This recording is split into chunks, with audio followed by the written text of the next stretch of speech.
Firman Tuhan hari ke-327 22 November tahun 2024, Kitab 1 Samuel pasal 7 ayat 12 perikop, Samuel memerintah Israel menegakkan batu pertolongan di antara Mispa dan Yesana.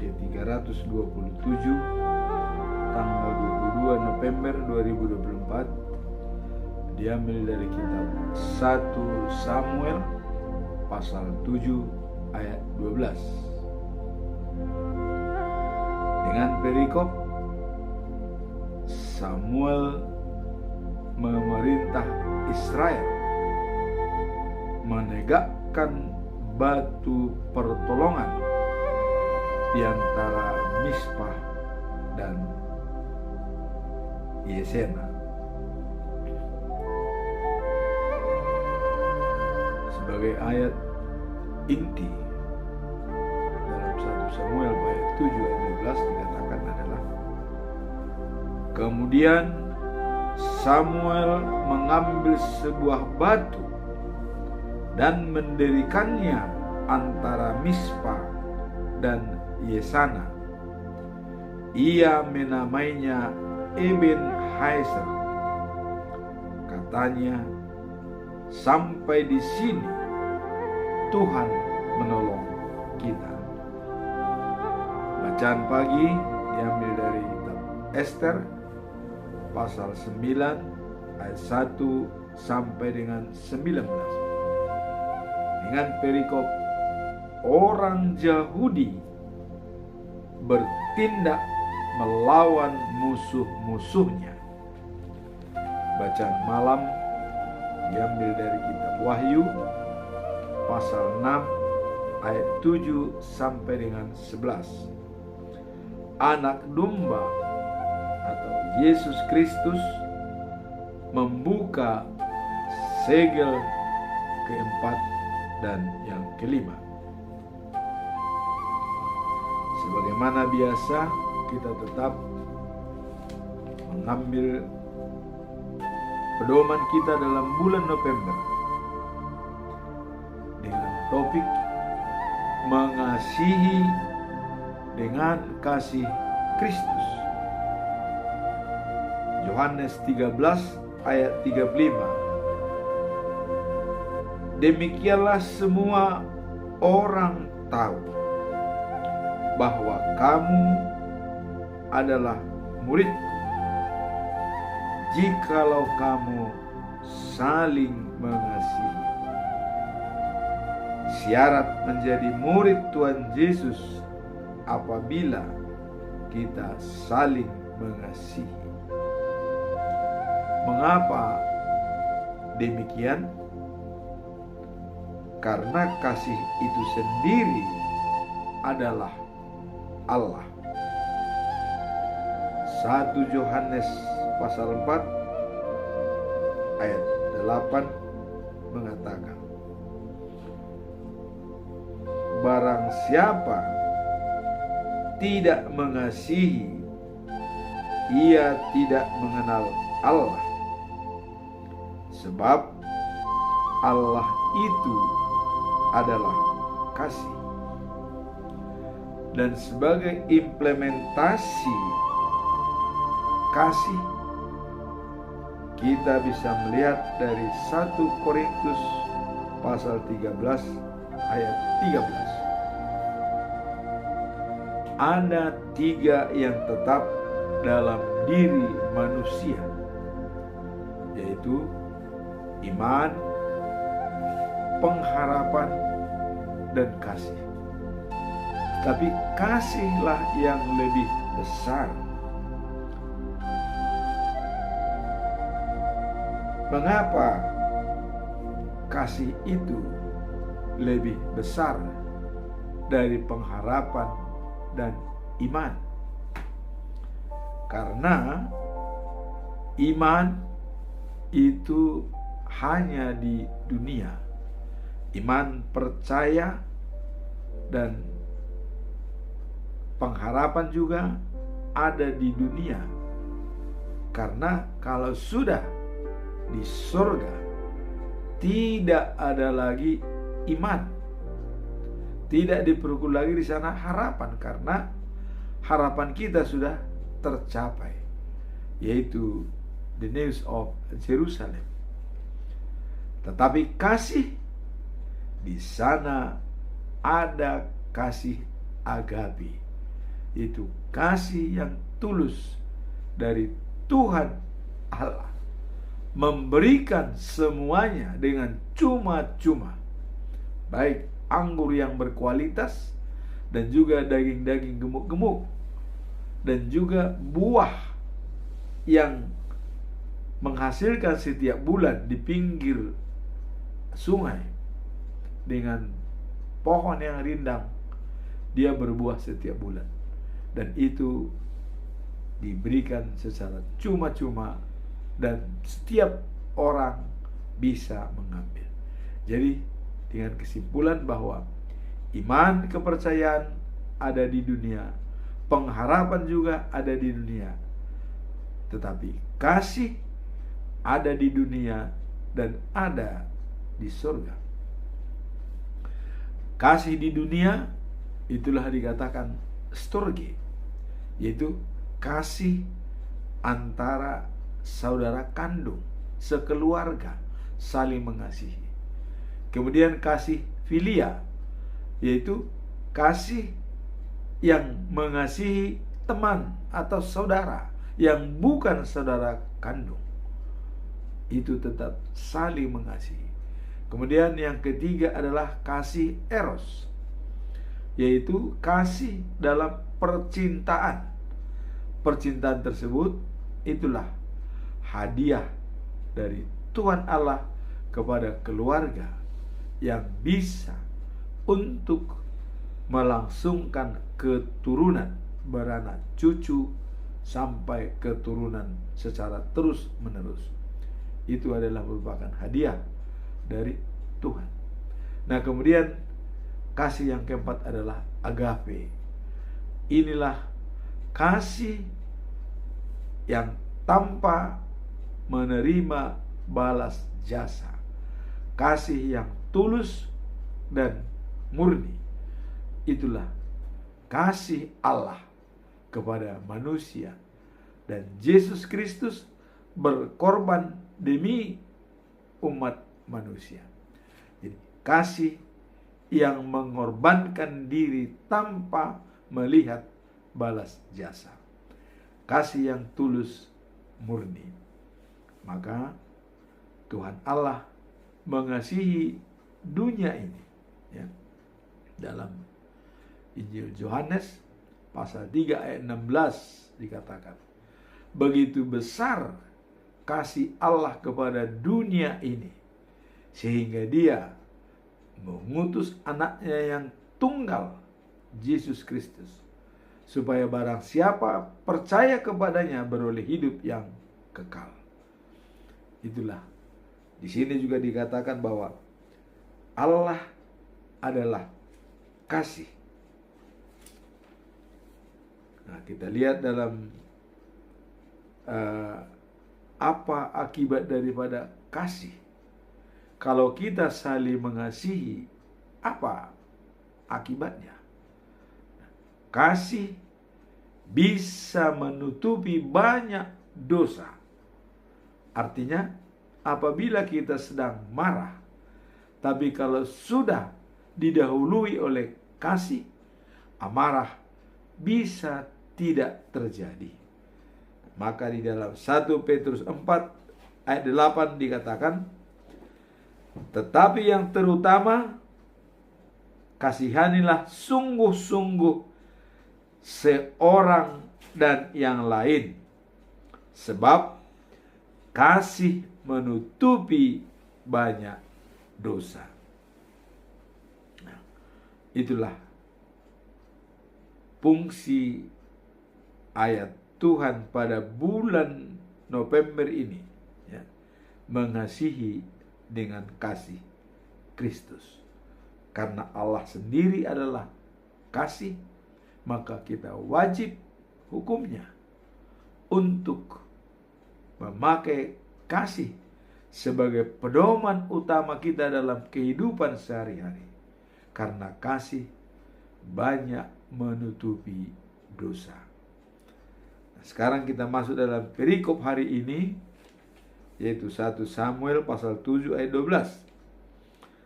Samuel memerintah di Israel dan berhasil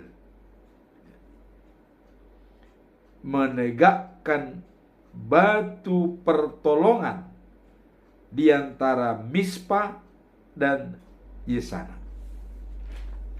Sekarang, apa makna dan pesan moral dari 1 Samuel pasal 7 ayat 12? Samuel menegakkan batu pertolongan di antara kota Mispa dan Yesana. Samuel menegakkan sebuah batu yang disebut Eben Hazer sebagai tanda peringatan akan pertolongan Tuhan kepada bangsa Israel. Inilah yang dikatakan dalam pasal 7 ayat 12 kitab 1 Samuel. Apa makna daripada perikop ini?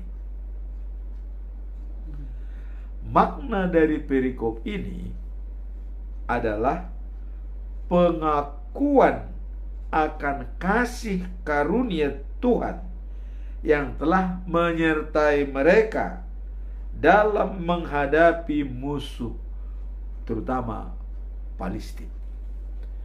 Inilah makna dari perikop ini. Adanya suatu pengakuan akan kasih karunia Tuhan yang telah menyertai mereka dalam hal mewujudkan perjalanan dan sampai memiliki tanah Kanaan, terutama menghadapi musuh mereka, yaitu orang Palestina, Amori, Amalek, Amon. Tuhan selalu menyertai mereka. Inilah makna perikop ini. Kemudian, apa pesan moral dari perikop ini? Pesan moral dari perikop ini adalah pentingnya mengingat dan mensyukuri setiap pertolongan Tuhan. Jadi sebagai pesan moralnya adalah pentingnya mengingat dan mensyukuri setiap pertolongan Tuhan. Dalam konteks kehidupan, hal ini mengingatkan kita untuk tidak melupakan segala yang telah dilakukan Tuhan dalam hidup kita, terutama pada saat-saat yang sulit. Kita pasti pernah mengalami kesulitan dan susah untuk dipecahkan, tetapi Tuhan pasti hadir dalam kesulitan kita apabila kita mengikutkan campur tangan Tuhan dalam permasalahan ini. Jadi dalam konteks kehidupan, hal ini mengingatkan kita untuk tidak melupakan segala yang telah dilakukan Tuhan dalam hidup kita. Kita tidak melupakan. Selalu kita mengingat apa bantuan Tuhan waktu kita menghadapi kesulitan. Pasti ada jalan keluar yang bisa membuat hati kita lega dan juga membuat kita menjadi bahagia. Kita diajarkan untuk membangun tanda dalam hidup kita yang mengingatkan kita akan kehadiran dan kasih Tuhan, serta untuk berbagi kesaksian kepada orang lain mengenai kebaikannya. Apakah kita pernah mengalami suatu pertolongan Tuhan dalam hidup kita? Itulah kesaksian kita betapa baiknya Tuhan pada kita. Dan kita mungkin seperti hamba Tuhan pasti mengalami banyak masalah-masalah, terutama dalam COVID-19. Pasti kita mengingatnya, kita sulit berkomunikasi dengan luar, kita harus di lockdown, ya, tidak bisa keluar. Bagaimana perasaan kita pada saat itu? Apalagi ya, kalau kita misalnya sakit dan tidak bisa dioperasi karena COVID. Kemudian mungkin ada tensi naik, ke rumah sakit takut. Kita ingat dalam COVID-19 dan kita bisa terlepas dari bencana tersebut. Ini adalah merupakan pertolongan Tuhan. Ini merupakan kesaksian kita. Dan saya sendiri pernah 9 kali akan pergi ke UGD karena hipertensi. Tapi pada saat COVID itu memang harusnya operasi, misalnya sinusitis, tidak bisa dioperasi karena tidak ada rumah sakit yang menyiapkan untuk operasi karena semua di lockdown. Ini adalah pengalaman yang paling berharga berpengalaman dengan Tuhan. Tapi puji syukur, Tuhan memberikan yang terbaik tanpa operasi dan tidak perlu lagi disangsikan. Dokter sudah memvonis harus operasi pada saat zaman COVID-19 dan tidak ada rumah sakit yang bisa mengoperasikan lockdown. Inilah kesaksian hidup, juga bisa pengalaman kita. Kita terlepas dari bencana tersebut atas anugerah dan kasih sayang Tuhan kepada kita. Nah, dengan cara ini artinya kehadiran dan kasih Tuhan serta untuk berbagi kesaksian kepada orang lain mengenai kebaikannya. Semua kebaikan Tuhan itu harus kita sampaikan kepada orang supaya berita kebaikan Tuhan itu semakin banyak orang menerima dan mengetahuinya. Nah, dengan cara ini kita dapat terus mengingat dan meningkatkan iman kita serta menjadi berkat bagi orang di sekitar kita. Jadi dengan kesaksian kita, kita bisa menjadi saluran berkat bagi orang lain. Dalam 1 Samuel 7 ayat 12 dikatakan, sesudah itu Samuel mengambil sebuah batu dan menegakkannya antara Mispa dan Yesana dan menamai batu itu Ebenezer. Katanya, sampai di sini Tuhan menolong kita. Jadi Samuel membuat tanda dengan mengambil batu itu bahwa dia tetap ditemani oleh Tuhan. Tuhan masih tetap bersama mereka, menolong Israel. Pada saat itu maka dibuatlah tanda tersebut, yaitu namanya batu Ebenezer di antara kota Mispa dan Yesana. Tindakan Samuel menegakkan batu yang disebut Ebenezer menandakan pengakuan akan pertolongan Tuhan bagi bangsa Israel. Jadi ada pengakuan, dibikinlah tanda. Ini menggambarkan pentingnya mengingat intervensi Tuhan dalam hidup kita, ya.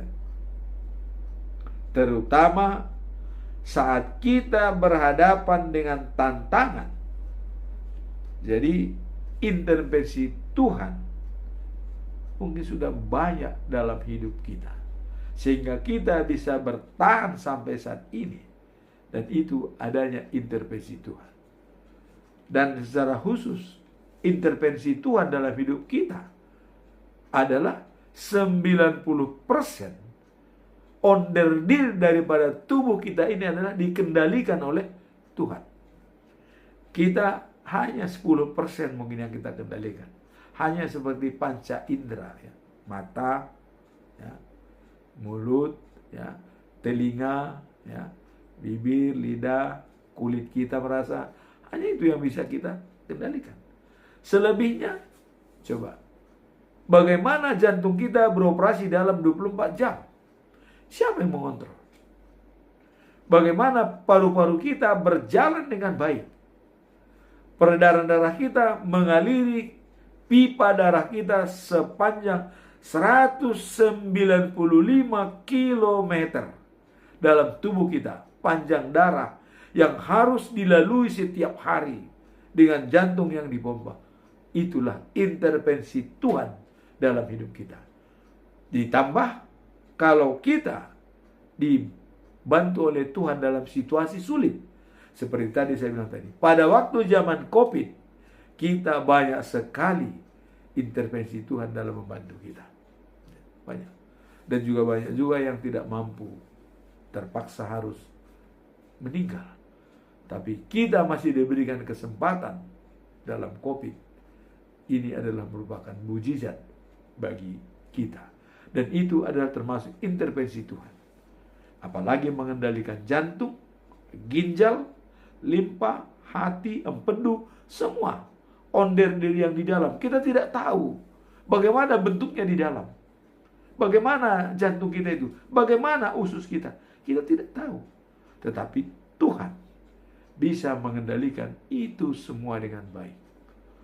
Itulah salah satu intervensi Tuhan dalam hidup kita. Jadi kita tidak ada apa-apanya.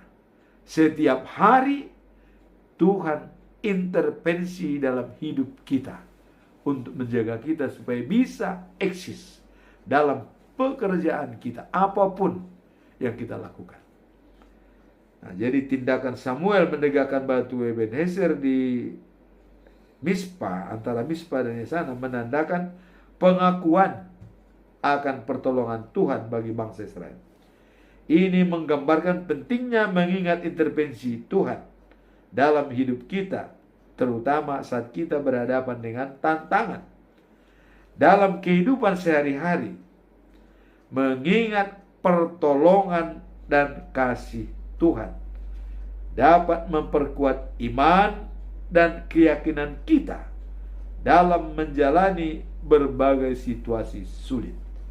Jadi ini adalah merupakan, ya, mengingatkan kita bahwa dalam situasi sulit Tuhan tetap menolong kita.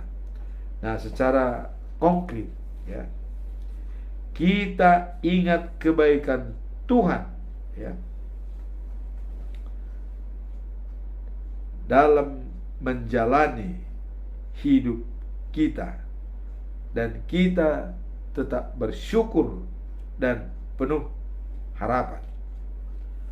Nah, mengenang pertolongan Tuhan, kita dapat mulai dengan mencatat pengalaman-pengalaman berharga dari mana kita merasakan campur tangan Tuhan. Di dalam Mazmur 105 ayat 1, bersyukurlah kepada Tuhan karena Tuhan setia menolong kita.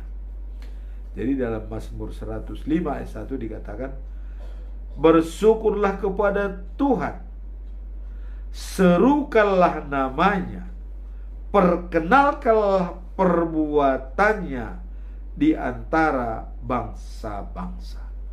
Jadi kita perkenalkan perbuatan Tuhan. Apa saja perbuatan Tuhan pada kita, kita perkenalkan kepada orang lain. Nah, kemudian orang lain juga perlu menyaksikan apa yang sudah diberikan Tuhan kepada kita. Nah, kemudian mengucap syukur sebagai korban persembahan, ya. Dan barang siapa jujur dalam jalannya, ya, keselamatan dari Allah akan diperlihatkan. Jadi Allah akan memperlihatkan keselamatan itu kepada kita kalau kita, ya, mempersembahkan syukur sebagai korban dan memberikan jalan Tuhan masuk dalam diri kita, sehingga keselamatan akan diperlihatkan pada kita. Nah, itulah mengenai perikop hari ini, bahwa Samuel membuat tanda pertolongan, yaitu namanya Eben Haiser, ya. Eben Haiser di antara kota Mispa dan Yesana, sebagai pengakuan pertolongan Allah kepada bangsa Israel. Sekarang kita masuk dalam bacaan pagi, yaitu Ester pasal 9 ayat 1 sampai 19. Orang Yahudi bertindak melawan musuh-musuhnya. Kemarin kita telah mengambil kisah dari surat perintah Haman untuk membinasakan Yahudi, dikeluarkan pada tanggal 13 bulan Januari, ya. Dikeluarkan tanggal 13 bulan Januari, ya. Dan dibantai orang Yahudi direncanakan pada tanggal 13 Desember atau bulan Adar. Inilah perintah Haman, sehingga orang Yahudi semua resah. Nah, kemudian Ratu Ester memohon kepada raja untuk mencabut surat tersebut demi keselamatan orang Yahudi. Tetapi raja menjawab, surat yang sudah keluar dengan stempel raja atau cap cincin raja tidak bisa dicabut. Namun demikian, raja memberikan jalan terbaik bagi Ester dan Mordekai. Dikatakan, ya, untuk dibuat surat lagi sesuai kemauan orang Yahudi, dalam hari ini Mordekai. Jadi apa maunya orang Yahudi, dibuatkan surat, dan cincinnya itu sudah diserahkan kepada Mordekai untuk dipakai cap raja, dan surat ditulis atas nama Raja Ahasiweros, ya. Nah, kemudian karena raja sudah memberikan wewenang kepada Mordekai, maka Mordekai mulai bekerja. Dia menyuruh sekretaris raja untuk membuat surat tangkisan. Nah, maka Mordekai memanggil sekretaris raja pada tanggal 23 Maret. Jadi 3 bulan setelah adanya surat yang dikeluarkan Haman untuk membinasakan bangsa Yahudi. Nah, kemudian tanggal 23 Maret Mordekai memanggil sekretaris dan membuat surat. Apa bunyi surat tersebut? Bunyi surat tersebut adalah sebagai berikut: bahwa raja mengizinkan orang Yahudi di setiap kota untuk bersatu dan membela diri apabila mereka diserang oleh orang-orang bersenjata dan bangsa dari provinsi manapun. Itulah isi suratnya. Kemudian dikatakan mereka boleh melawan dan membunuh para penyerang itu bersama istrinya dan anak-anaknya. Inilah surat yang dibuatkan atau dikeluarkan oleh Mordekai dengan mengatasnamakan raja, bahwa Yahudi bersatu dan boleh membela dirinya, dan boleh melawan, dan boleh membunuh Ya, apabila musuh-musuhnya mengadakan perlawanan.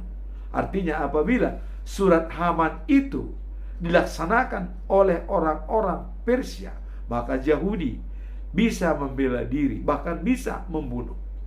Nah, inilah surat yang dibuat dan dikirim kepada 127 provinsi dan juga diumumkan di kota Susan sebagai ibu kota negara Persia. Nah, mereka boleh membantai musuh-musuhnya sampai habis serta merampas hartanya. Jadi boleh membasmi, membunuh, dan merampas hartanya juga boleh. Inilah yang isi surat tersebut. Dan Raja Ahasuerus sudah menyerahkan harta daripada Haman kepada Ester, dan Ester menyerahkan kepada Mordekai sebagai pengelola harta tersebut. Nah, sekarang juga dalam surat tersebut mereka boleh membunuh dan merampas hartanya. Siapa yang dibunuh, dirampas hartanya. Nah, kemudian berlaku di seluruh kerajaan Persia di 127 provinsi, mulai dari Sudan sampai India. Itulah isi surat itu untuk bisa memberikan ketenangan bagi orang Yahudi. Mereka bisa melawan dan mereka bisa bersatu padu dan kompak. Nah, kemudian perikop hari ini yaitu Ester 9 ayat 1 sampai 19. Orang Yahudi bertindak melawan musuh-musuhnya. Sekarang sudah pelaksanaan. Kalau tadi itu boleh, tapi sekarang sudah mulai, karena telah tiba tanggal 13 Desember dan orang Persia mengingat surat Haman untuk membantai orang Yahudi. Maka orang Yahudi pada tanggal 13 Desember mereka bersatu padu, ya. Nah, hal ini telah dinantikan oleh musuh-musuh Yahudi untuk menguasai bangsa itu. Jadi tiba tanggal 13 Desember sudah mulai bergerak orang-orang yang benci kepada Yahudi, mereka akan mulai bergerak. Nah, kemudian apa yang terjadi? Tetapi ternyata orang Yahudilah yang mengalahkan mereka. Oh, ini terbalik. Harusnya mereka menyerang, tapi karena orang Yahudi sudah dibekali dengan surat bisa melawan dan bersatu dan bisa membunuh, malah sebaliknya orang Yahudi yang mengalahkan mereka. Jadi pada tanggal 13 Desember tersebut, di setiap kota orang-orang Yahudi berkumpul dan bersatu untuk menyerang semua orang yang berniat jahat terhadap mereka. Jadi bangsa-bangsa di mana saja, ya, menjadi ketakutan kepada mereka sehingga tak seorang pun berani menghadapi mereka. Jadi dengan demikian semua bangsa sudah takut, karena pengaruh Mordekai juga dia sudah dipercaya oleh Raja Ahasuerus. Dia sudah memakai pakaian kerajaan pada waktu itu dan semua pada segan melihat dia, mereka takut, ya. Nah, bangsa-bangsa di mana saja menjadi ketakutan kepada mereka sehingga tak seorang pun berani menghadapi mereka. Nah, malahan, ya, dikatakan bahwa semua pembesar provinsi, para gubernur, bupati dan pejabat kerajaan menyokong orang Yahudi karena semuanya takut kepada Mordekai. Jadi semua gubernur yang 127 provinsi itu dan pembesar-pembesarnya itu menyokong perjuangan orang Yahudi untuk menyelamatkan diri. Jadi kalau sudah pembesar-pembesarnya menolong mereka, mendukung, ya. Terus siapa lagi? Ya, pasti bisa memenangkan pertarungan itu. Dan orang-orang yang tidak tahu menahu, ya, asal usul daripada surat Haman, mereka jujur untuk membinasakan orang Yahudi, tapi tidak tahu di balik itu apa. Itu adalah hanya karena caranya Haman. Karena Haman adalah orang Amalek, dan orang Amalek itu sudah dibinasakan oleh orang Yahudi waktu masuk tanah Kanaan. Maka dendam pribadi mungkin ada dari Amalek. Apalagi Mordekai tidak mau sujud di hadapan di hadapan Haman. Padahal Haman itu adalah sebagai perdana menteri nomor 2 dari Raja Ahasiweros. Tapi Mordekai tidak mau sujud kepada dia. Hanya saya sujud kepada Tuhan Allah, kata Mordekai. Itulah maka keluar surat. Nah, kemudian kita lihat malahan semua pembesar tadi itu sudah memihak Mordekai, sehingga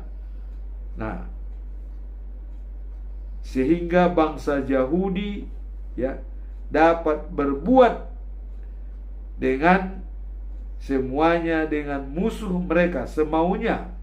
Jadi Yahudi dapat berbuat semaunya terhadap musuh-musuh mereka, ya. Apa yang diinginkan orang Yahudi dilakukan. Nah, dengan pedang dan segala alat mereka membunuh musuh-musuhnya. Nah, kemudian kalau kita lihat akibat daripada perlawanan tersebut, ya, di Susan pada tanggal 13 Desember itu ada 500 orang Persia yang dibunuh, dan termasuk di sana 10 orang anak laki-laki dari Haman. Itu dibunuh semua, termasuk 10 orang anak laki-laki. Nah, siapa ke-10 anak laki-laki Haman dan anak Hamedata, musuh besar orang Yahudi, yaitu Parsandata, Dalpon, Aspata, Porata, Adalia, Atridata, Parmasta, Arisai, Aridai, dan Wajidata. Itulah yang ke-10 anaknya Haman yang dibunuh oleh orang Yahudi.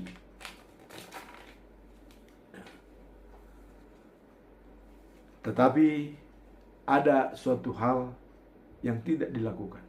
Walaupun isi surat bisa merampas hartanya, tetapi orang Yahudi tidak melakukan perampokan. Karena itu adalah waktu Israel juga menyerang bangsa Amori dan yang lain-lainnya. Dan dikatakan jangan ambil hartanya. Itu pada waktu Saul, ya. Nah, tapi ada saatnya kalau disuruh ambil hartanya, ambil. Tapi kalau disuruh jangan ambil, jangan. Maka runtuhnya kerajaan Saul, ya, karena waktu dia berperang dengan Palestina, kok Samuel melihat kok ada suara sapi, dari mana ini? Nah, maka Saul bilang, oh iya, waktu kami berperang kami ambil, katanya. Nah, itu Tuhan marah. Itu nggak boleh, kata Samuel. Kenapa kau ingkari perintah daripada Allah? Nah, maka dari situ mulai keruntuhan daripada kerajaan Saul. Nah, di sini pun tetapi orang Yahudi tidak melakukan perampokan. Jadi mereka tidak merampok. Artinya murni hanya untuk membunuh musuh-musuhnya. Nah, pada hari itu juga orang melaporkan kepada Raja Ahasuerus, ya, jumlah orang yang terbunuh di Susan. Nah, jadi sudah melaporkan kepada baginda raja terbunuh di Susan ada 500. Nah, di samping di kota-kota kecil nanti itu sekitar 75.000 orang meninggal tanggal 13, ya. Nah, kemudian kata baginda raja kepada Ratu Ester, di Susan saja orang Yahudi telah terbunuh 500 orang, termasuk ke-10 anak Haman. Raja mengatakan, ya. Nah, apalagi di provinsi-provinsi, entahlah apa yang mereka lakukan di sana. Jadi belum tadi dilaporkan yang 75.000 meninggal di provinsi-provinsi, di kota-kota kecil, itu belum dilaporkan. Nah, kemudian raja mengatakan, nah, apalagi yang kau minta sekarang, kata raja kepada Ester, katakan saja, engkau pasti akan mendapatkannya. Nah, ini Ester menjawab, kalau baginda berkenan, hendaklah orang Yahudi yang tinggal di Susan ini besok pagi, ya, diizinkan mengulangi lagi apa yang telah dilakukan pada hari ini. Jadi diusulkan supaya pada tanggal 14 diberikan lagi izin kepada Yahudi yang di Susan untuk melakukan yang terjadi pada tanggal 13. Artinya tanggal 14, jadi 1 hari lagi. Ini permintaan daripada Ester. Nah, kemudian anaknya Haman yang ke-10 itu dihukum, digantung. Artinya mayat-mayatnya digantung. Sudah mayat, digantung lagi. Nah, ini permintaan daripada Ester. Dan memperpanjang waktu hanya di Susan 1 hari supaya orang Yahudi diberikan kesempatan untuk membunuh. Karena mungkin masih ada tersisa, ya, yang belum terciduk semua. Nah, maka Ester menambah waktu 1 hari lagi. Lalu raja memberi perintah untuk melaksanakan permintaan Ester. Jadi surat perintah untuk kota Susan dikeluarkan, ya, dan mayat ke-10 anak Haman digantung.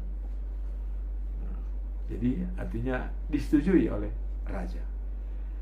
Nah, kemudian pada tanggal 14 Desember orang-orang Yahudi berkumpul kembali dan membunuh 300 orang lagi di kota itu, ya. Dan kelima juga mereka tidak merampok, dan kali ini juga mereka tidak merampok. Artinya dia tidak melakukan perampasan, walaupun dalam surat ada izin bahwa boleh merampas hartanya. Nah, jadi pada tanggal 14 Desember meninggal lagi 300 orang. Jadi di kota Susan jumlahnya meninggal adalah 800 orang. Nah, pada hari berikutnya tanggal 14 Desember, ya, mereka tidak membunuh siapapun, melainkan, ya, merayakan hari itu dengan gembira.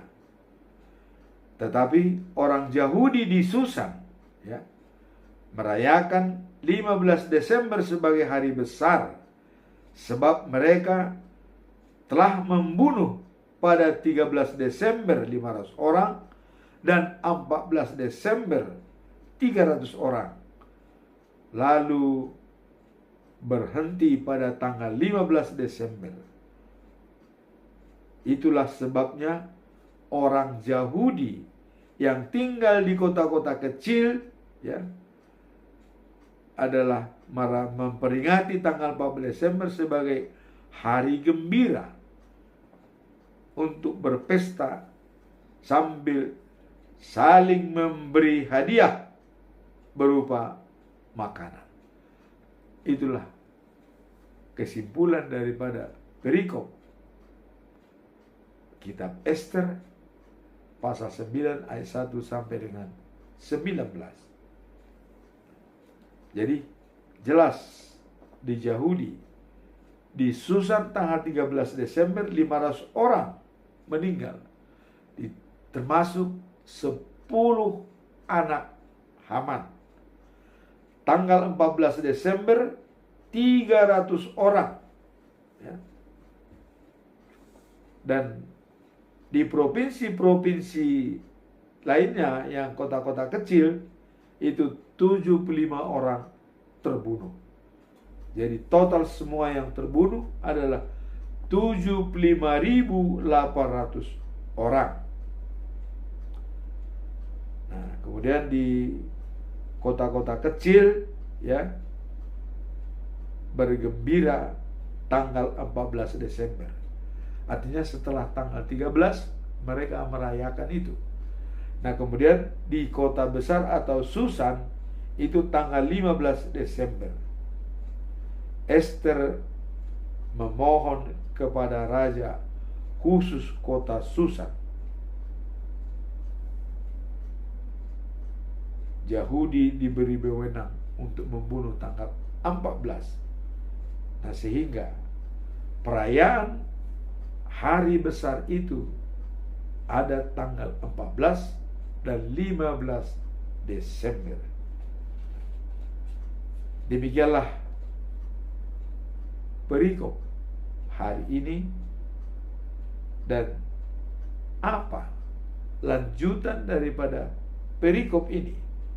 Dan selanjutnya kita tunggu akibat kejadian ini dan dampaknya bagi orang Yahudi di seluruh dunia. Apa? Kita lihat episode berikutnya. Nah, sekarang kita masuk dalam bacaan malam, yaitu Wahyu pasal 6 ayat 7 sampai 11. Anak-anak domba Yesus Kristus membuka segel keempat dan kelima.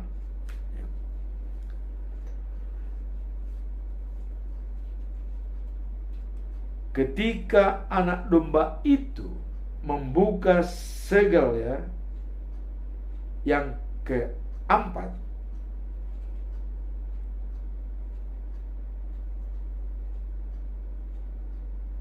dan Yohanes mengatakan, saya melihat makhluk yang keempat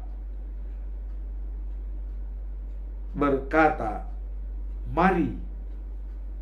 Dan dilihat adalah seekor kuda yang pucat. Penunggangnya bernama Maut, ya. Dari belakang ia diikuti dekat-dekat oleh alam maut. Wah, ini namanya si maut dan juga alam maut. Jadi kekuasaan atas seperempat bumi ini diserahkan kepada mereka, supaya mereka dapat membunuh melalui peperangan, melalui proses kelaparan, wabah penyakit, dan binatang-binatang buas. Wah, ini sangat kejam, ya. Dalam segel yang keempat ini adalah merupakan maut bagi manusia. Dan ini hukuman yang terparah. Artinya wabah penyakit, ya, kelaparan, dan juga binatang-binatang buas yang bisa menghancurkan siapa saja. Dan ini pun adalah dikatakan seperempat bumi ini diserahkan kepada mereka supaya mereka dapat membunuh melalui peperangan. Artinya bebas membunuh. Nah, kemudian sudah itu memecahkan yang kelima. Dan Yohanes melihat di bawah mezbah ada jiwa-jiwa orang yang mati terbunuh karena mempertahankan nama Tuhan. Jadi orang-orang yang mati terbunuh dengan percaya kepada Tuhan itu ada di bawah mezbah. Dan mereka berteriak dengan suara keras, ya Tuhan Maha Kuasa yang suci dan benar. Tuh. Dan di sini mereka mengatakan, berapa lama lagi baru engkau mengadili penduduk bumi dan menghukum mereka karena telah membunuh kami? Jadi ada tuntutan dari mereka. Berapa lama lagi? Mereka masing-masing diberi jubah yang putih. Lalu mereka disuruh beristirahat sebentar lagi sampai sudah lengkap jumlah teman-teman seperjuanganmu. Itulah dinyatakan kepada mereka, beristirahatlah dulu. Ya. Nah, kemudian apa yang mau kita lihat dalam perikop ini? Ya. Ya. Pembukaan segel keempat ini adalah menggambarkan ya realitas berat yang dihadapi umat manusia, di mana kematian dan bencana menjadi bagian dari kehidupan ini, juga menunjukkan konsekuensi dari dunia ya, yang jahat dan dalam dosa, di mana penderitaan kematian menjadi hal yang tak terhindarkan. Jadi itulah akibat daripada dosa ya. Maka tidak terhindarkan kematian dan penderitaan. Nah, ketika anak domba itu membuka segel yang kelima, ada jiwa-jiwa di bawah mezbah yang mati karena ya, percaya kepada Tuhan. Ayat ini menunjukkan betapa pentingnya ya, kerahasiaan, kekuatan, dan iman bagi orang-orang yang disiksa. Jadi ayat ini menunjukkan betapa pentingnya kesaksian dan iman bagi orang-orang yang disiksa. Ya, mereka menyerukan keadilan kepada Allah supaya Allah mendengar penderitaan mereka. Itulah perikop hari ini. Jadi dalam segel keempat, realitas berat yang dihadapi umat manusia. Kemudian dalam segel yang kelima, yaitu tuntutan daripada orang-orang yang mati martir, yang mati terbunuh tanpa kesalahan. Artinya mereka mati karena mempertahankan nama Tuhan. Nah, maka dengan demikian ini merupakan gambaran kehidupan kita dengan adanya segel-segel yang dibuka oleh Tuhan Yesus dan hukuman di masa yang akan datang. Tetapi bagi orang yang mati terbunuh karena percaya kepada Tuhan, mereka berseru kepada Tuhan. Dan kapan lagi pembalasan itu? Bahkan diberikan jubah oleh Tuhan dan mereka disuruh beristirahat. Artinya beristirahatlah dengan damai, tunggu waktunya. Kira-kira begitu yang dikatakan oleh perikop ini. Demikianlah perikop pada hari ini, diambil dari bacaan pagi dan bacaan malam, dan juga perikop hari ini, di mana Samuel menegakkan batu tanda pertolongan di antara Mispa dan Yesana. Kemudian Yahudi sudah berhasil menumpas musuh-musuhnya, dan mereka bahkan merayakan kemenangan tanggal 14 Desember di kota-kota kecil dan 15 Desember di kota Susan, ibu kota negara, karena ada perpanjangan satu hari yang diminta oleh Esther untuk membunuh lawan-lawan daripada orang Yahudi. Maka kemungkinan, mari kita lihat episode berikutnya, bahwa tanggal 14 dan 15 Desember mungkin ini akan dirayakan oleh orang Yahudi, dan hari saling memberi, saling membantu dalam hal membagi-bagikan makanan kepada orang yang kurang mampu. Demikianlah firman Tuhan pada hari ini, dan semoga ini bisa menjadi berkat bagi kita dalam menjalankan tugas kita sehari-hari. Amin. Tuhan memberkati.